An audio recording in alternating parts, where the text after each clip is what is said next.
Which Side Podcast is a proud member of the Which Side Media Collective. This week's episode is brought to you by Charlotte Malrich. Charlotte said that we could shout out whatever we want. So this week we want to shout out you, the listener, and every activist that's actually out in the street. We wanted to give you all a shout out and just say thank you and continue. And we know that we live in a world of constant repression, and thank you for fighting that in whatever sphere you're choosing to fight that in. Thank you.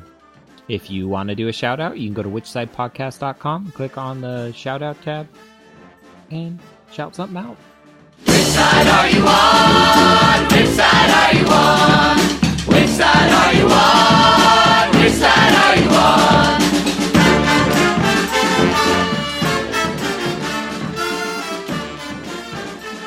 This is episode 221.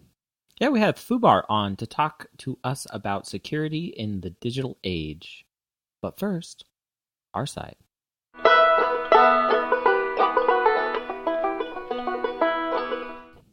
Okay, it's just me, Jeremy here, and I wanted to talk to you all about two things real quick. First, we've missed an episode here or there and haven't maintained our commitment of releasing every single week. I really wanted to bring this up because it is 100% my fault. I just wanted to apologize. I don't want to get into all the reasons as to why.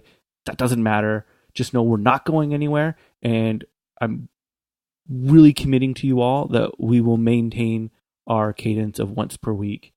So don't worry about that. We're all in. And two, this all came at the same time that we decided to do a format change. And that's really fucking hard. It's hard for you, the listener, because it's a huge change.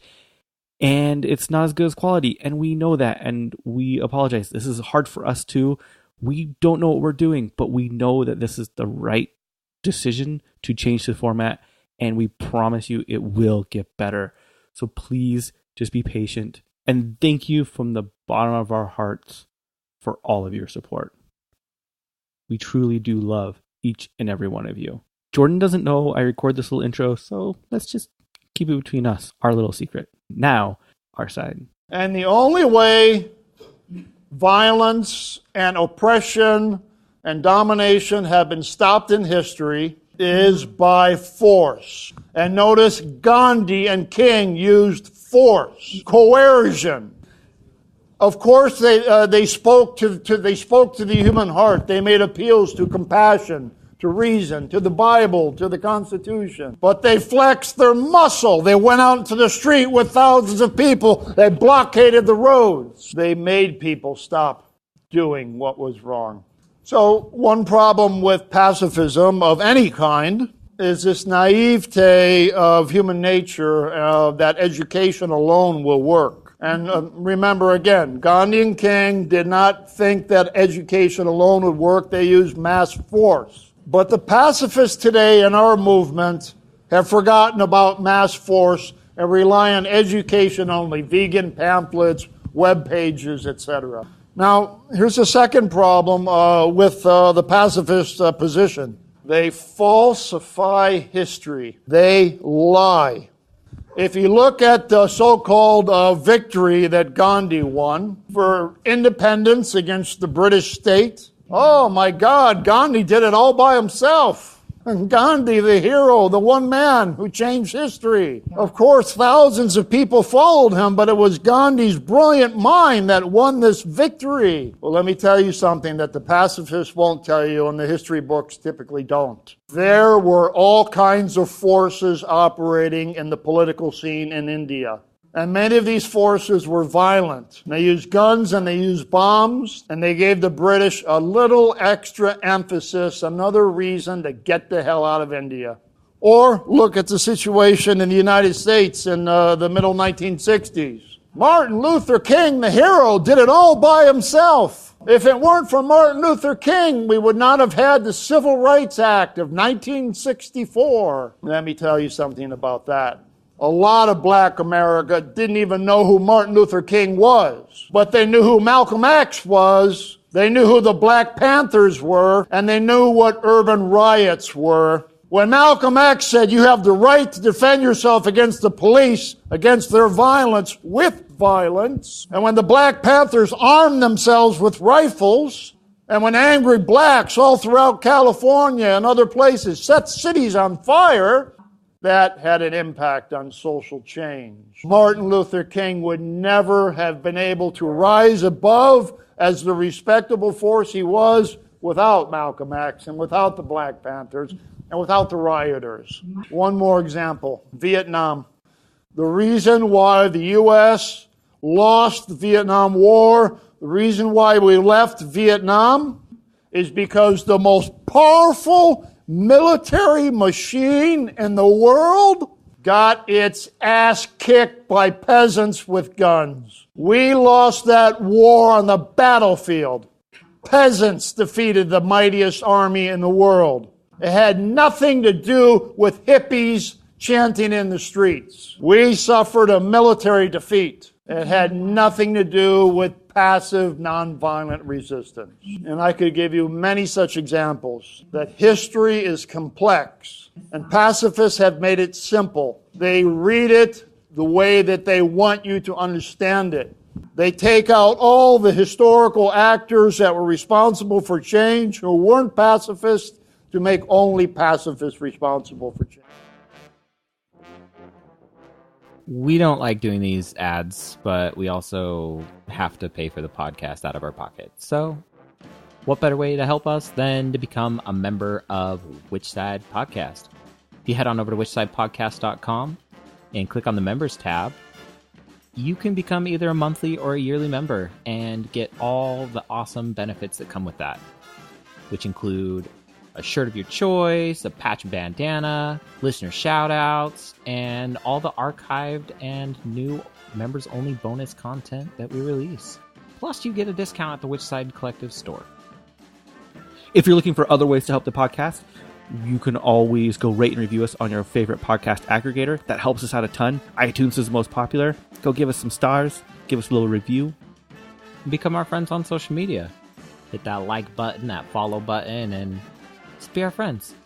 And we got a goddamn phone number that has the word anarchy in it for you. It's 424-ANARCHY. That's 424-262-7249. Just so you can cuss on the show. Yeah. Call that number and say fuck shit damn.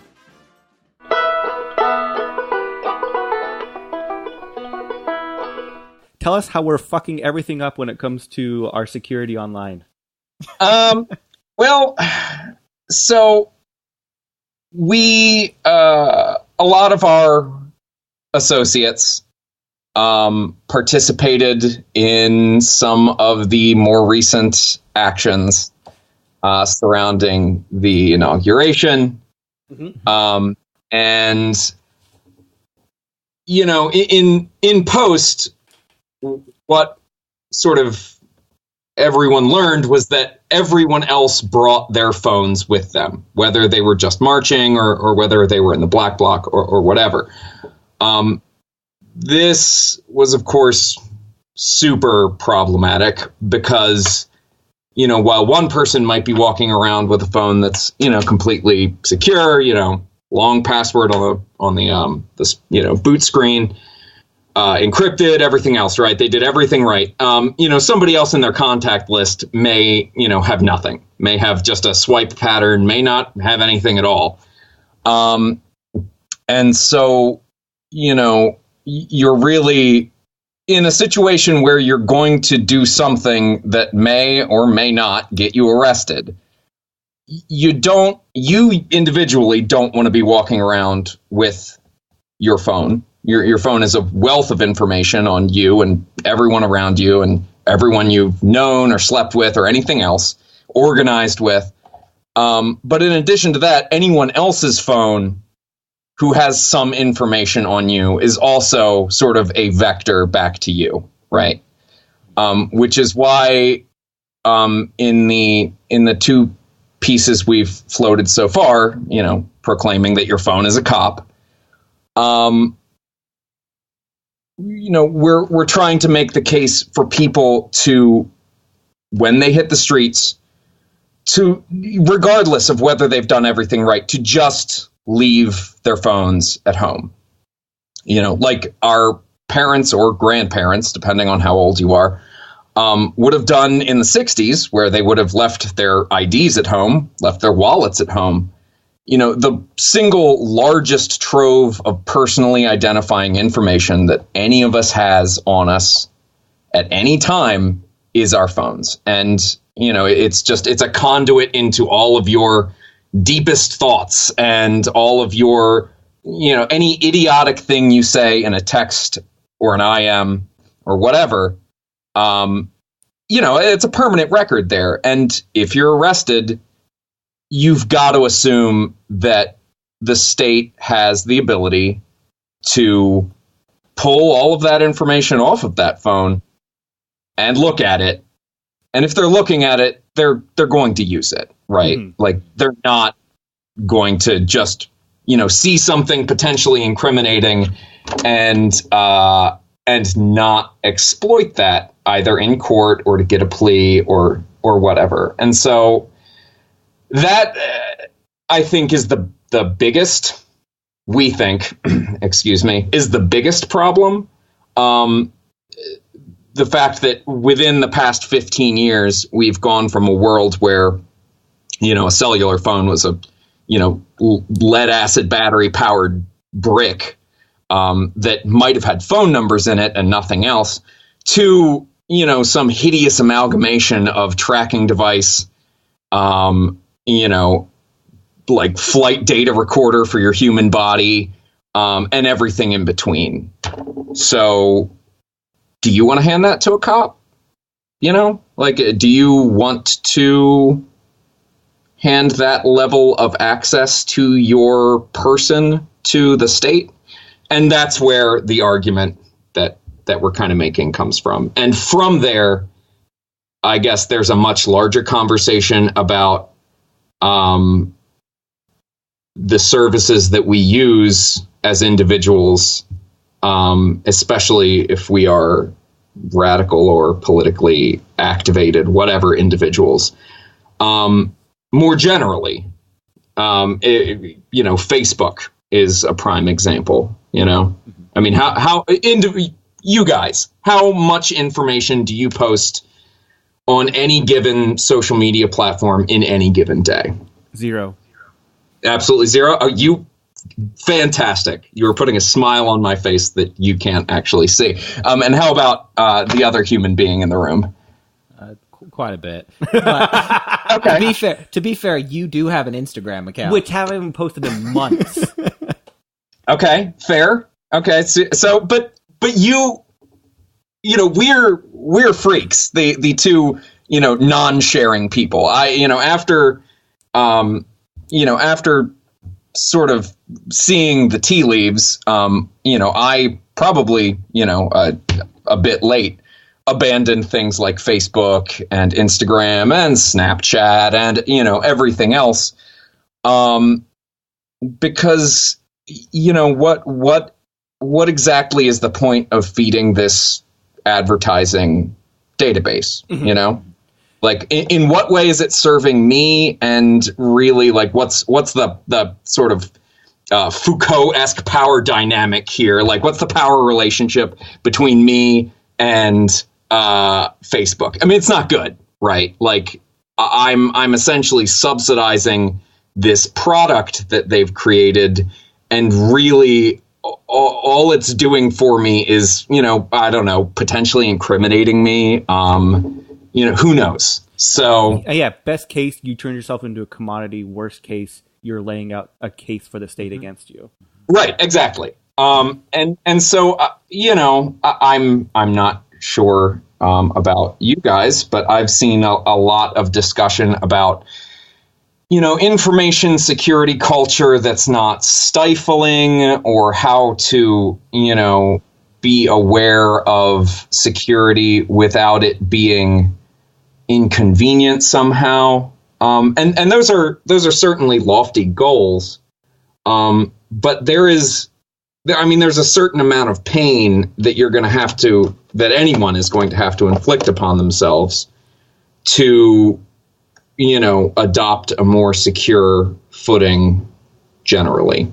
So anyway, it almost seems like an oxymoron to me to be able to say, you want to have complete security, but not to have any pain to get there.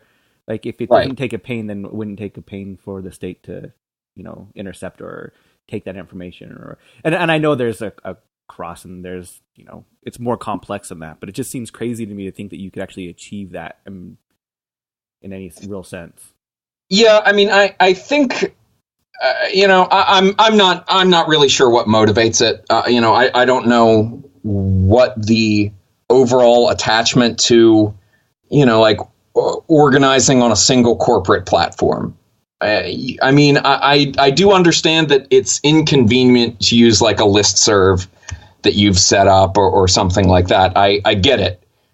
They were awful in the late 90s and early aughties, and they're still awful now. But once again, is the convenience of Facebook truly worth it? I mean, from the perspective of show spaces that got shut down after the warehouse fire in California, I would venture that maybe that cost was reevaluated. After, of course, message boards on the internet used pictures from Facebook to file fire safety complaints. I mean, suddenly the true cost of using this platform to permanently archive all of your activity publicly, is kind of laid bare. But it seems to take something like that. It seems to take like these sort of jolts to get people to adopt better cultural practices around the internet and information security. I'm hoping that changes. I'm hoping that we can reestablish a better footing. With I mean, let's be real. Like the writing on the wall. Like I understand that it's from a radical perspective, it's easy to sort of opine on, well, oh yes, Barack Obama was a monster, et cetera, and have things really changed, so on and so on. Things have really changed. And yes, you can make a perfectly valid argument that, the normal changing of the guard doesn't have much in the way of consequences. But, I don't think that things are going to get better for your average active leftist in America over the next 4 to 8 years. So it's easy for me to get the message, don't bring a phone to a planned organization, right? So whether that's a rally, a protest, another action, don't bring your goddamn phone. That's easy. That's easy for me to wrap my head around, easy for me to take action on, and easy for me to hold others accountable to, right? Right. Outside of that, how the fuck can we actually start being safe? Like, what are some decent security practices we can do to lock down your phones, encrypt them, lock down things like laptops or tablets? What are some best known practices for the rest of the time? Okay, so thankfully, with your phone, it's pretty painless. You can encrypt your phone and you don't have to do anything crazy. It's not like sending email through PGP or something, right? Like you just go to the settings page on your specific device and just root around until you find the, set a long password on lock screen, encrypt the storage, et cetera. I mean, it's different for every phone, especially with Android.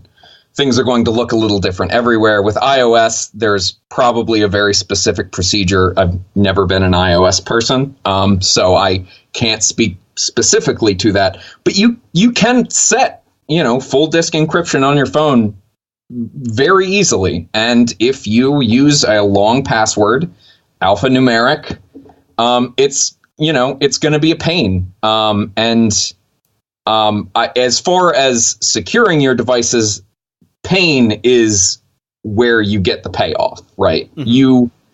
If the NSA is after you, right? If you're Ed Snowden, you don't need personal InfoSec or operational security for your, I don't know, IWW chapter or whatever, right? You need a plane ticket. Like, you need to be gone. Because if that level of the state kind of wants you, you've got nothing. So you need to take that and kind of put it aside. What you're really hedging against is exactly what happened on J20, which is, maybe you get arrested with your phone on you. You want your phone to be as expensive to get into as possible, because as that pain threshold goes up, the likelihood that they're going to put the man hours into, decrypting your phone, it's not super likely, right? So full disk encryption on your phone, right? Great. That's a fantastic place to start. Not using fundamentally insecure platforms, say for your email.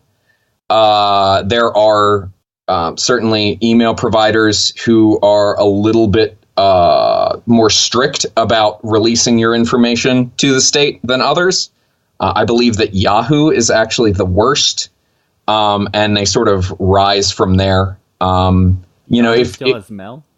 Oh yeah, they still exist and they still have mail. So if you're using Yahoo Mail, please don't. But so and using two-factor authentication. I mean, for the sort of layperson, two-factor authentication on any sort of Gmail account. If you are going to use social media, your Twitter account, your Facebook account, things like that. Using two-factor authentication is probably the single best thing you can do to secure your account from sort of casual access by, sort of malicious actors. That's not going to stop a subpoena, right? So there's that. If this was like a BuzzFeed article where it was the most clickbaity title fucking imaginable, it was something along the lines of, these 5 simple hacks you could do in your life to keep yourself safe. What are those 5 simple hacks? And we tried to cover this in the actual written version, which is just, for 90% of things, leave it at home. Just leave your phone at home. And it's impossible to kind of overstate that.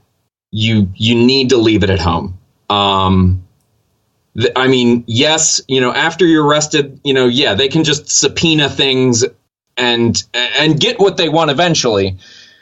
But it's best to not hand it to them, right? I guess secondarily, use secure platforms, use Signal, configure it aggressively, and do the same sort of accountability thing that we've all kind of learned to do with various social maladies that have sort of plagued radical circles here and there. Don't be afraid to turn that sort of call out culture thing onto somebody who's turned the lock screen off on their phone and is also involved with some things that you may or may not be involved in. Call them out, and if they don't respond, let everybody know that they're not acting in a way that's safe. Because this gets down to safety at the end of the day.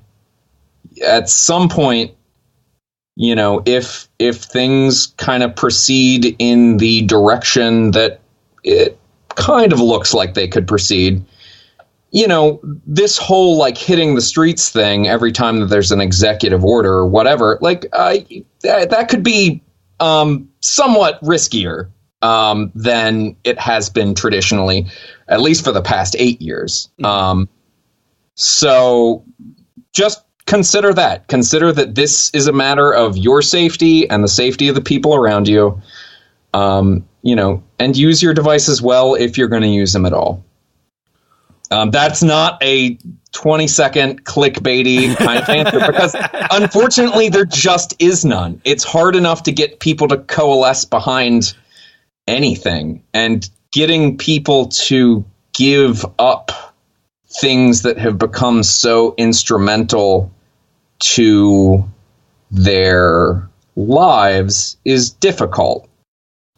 So this is my takeaway from this whole conversation. Leave your fucking phone at home. Yes, please. If it's with you, use some very simple things. Encrypt your phone. Use some simple full encryption applications like Signal. And put pretty aggressive settings on there to not keep a log history of what's going on. And 3, build Faraday cages for your glove box and or trunk, depending on how much you need to put in. Oh, yeah, no, absolutely. Yeah, no, just line the entire interior of your car with copper mesh, and you're ready to go. You have a power source right there, too. It's perfect. Yeah, I mean, you've covered literally every base that I could think of, so... We're ready to write that BuzzFeed article. Oh, I was going to go with a zine, but that's okay. Yeah. Let's keep it to zine. Let's steal copies from our places of work, make a couple zines, and you know what? Yeah, let's pretend it's 1999. Let's go back there. That would be nice. That would really be nice. It would be very convenient for me. I've got to tell you. So. Well, thank you so much for being on. Can you let people, know where they can get more information, really deep dive into this, and how they can share it with everyone, more importantly? The internet is your friend. And there's a lot being written right now on security culture generally, and specifically about using things like Signal and PGP to encrypt your email, Proton Mail, things like that.